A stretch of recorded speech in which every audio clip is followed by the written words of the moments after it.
ഷുവറായിട്ടും U എയിൽ വ്യത്യസ്ത രാജ്യങ്ങളിൽപ്പെട്ട അതുപോലെ തന്നെ വ്യത്യസ്ത മതവിഭാഗങ്ങളിൽപ്പെട്ട യു എ സിറ്റിസൺസ് അല്ലാത്ത മുസ്ലിങ്ങൾക്കും സിവിൽ നിയമപ്രകാരം യു എയിൽ മാരേജ് രജിസ്റ്റർ ചെയ്യാവുന്നതാണ്.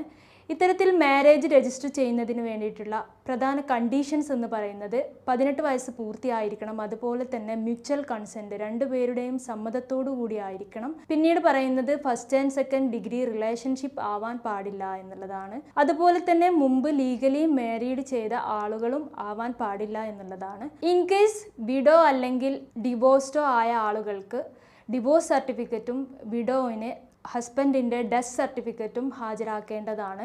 ഇങ്ങനെ സിവിൽ മാരേജ് രജിസ്റ്റർ ചെയ്യുന്നതിന് ആവശ്യമായ പ്രധാനപ്പെട്ട രേഖ എന്ന് പറയുന്നത് പാസ്പോർട്ടും എമിറേറ്റ്സ് ഐഡിയുമാണ്. എന്നാൽ യു എ റെസിഡൻസ് അല്ലാത്ത ആളുകൾക്കും വിസിറ്റ് വിസയിൽ വന്നും ഇത്തരത്തിൽ സിവിൽ മാരേജ് നിയമപ്രകാരം വിവാഹം രജിസ്റ്റർ ചെയ്യാവുന്നതാണ്. ഇങ്ങനെ